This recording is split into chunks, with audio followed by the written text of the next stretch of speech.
Today's evening devotional. Enslaved by money.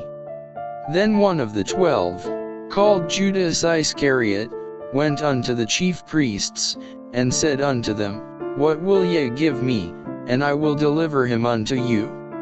And they covenanted with him for 30 pieces of silver. Matthew chapter 26 verses 14 and 15. Judas had naturally a strong love for money, but he had not always been corrupt enough to do such a deed as this.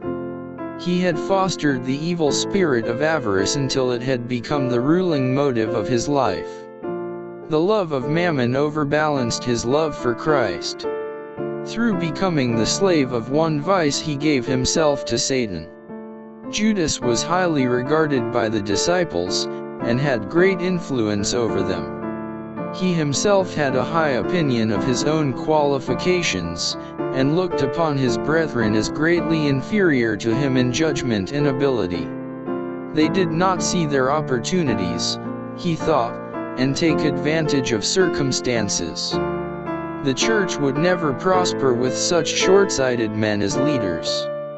Peter was impetuous, he would move without consideration. John, who was treasuring up the truths that fell from Christ's lips, was looked upon by Judas as a poor financier. Matthew, whose training had taught him accuracy in all things, was very particular in regard to honesty, and he was ever contemplating the words of Christ, and became so absorbed in them that, as Judas thought, he could not be trusted to do sharp, farseeing business.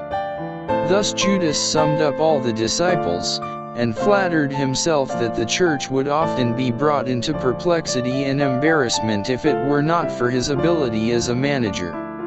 The history of Judas presents the sad ending of a life that might have been honored of God. Had Judas died before his last journey to Jerusalem, he would have been regarded as a man worthy of a place among the 12, and one who would be greatly missed.